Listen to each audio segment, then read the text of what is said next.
Hey there, Coach Paige with Infinity Health Coach. Here are some great ways to sort of mobilize the shoulder joint. Now, if you don't have some sort of like PVC bendable kind of flexible piping like I have, you can use a broomstick, a dowel. You can even actually use a resistance band, a TheraBand. It's really whatever you have access to, right? So first we're gonna do is we're just gonna do these kind of over and back movements, right? So the wider I grab the implement that I'm using, the easier or more ability I'm gonna have to get my arm back into the deepest flexion position. That's called shoulder flexion, when you bring your arms up and kind of back like that. So don't compare yourself to me, because your range of motion is probably gonna be different than mine. I am hyper flexible and hyper bendy, so some of the things I can do are actually not really what's considered normal joint action. Now we're gonna kind of do what's called this around the world movement.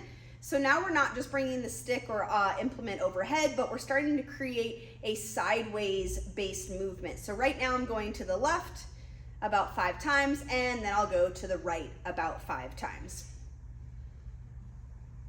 So if you keep the elbows locked out kind of straight, you're gonna have a better ability to affect the shoulder joint, the scapula. That's gonna be really great for mobilizing and utilizing the muscles that are located on your torso region.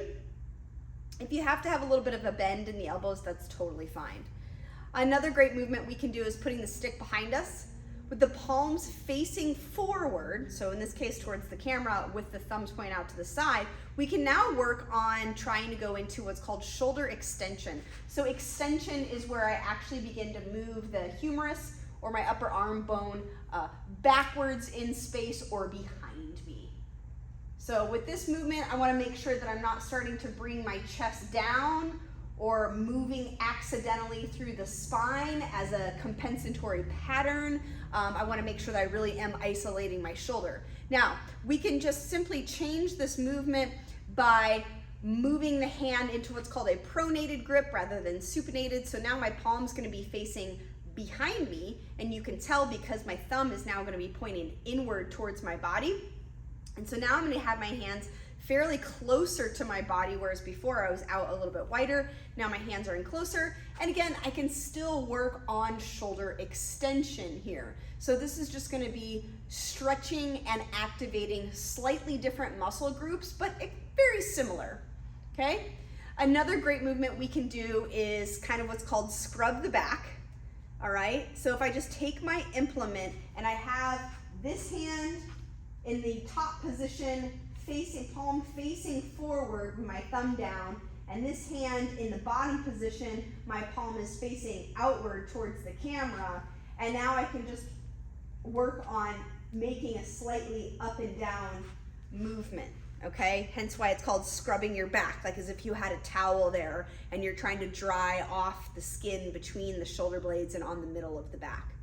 Okay?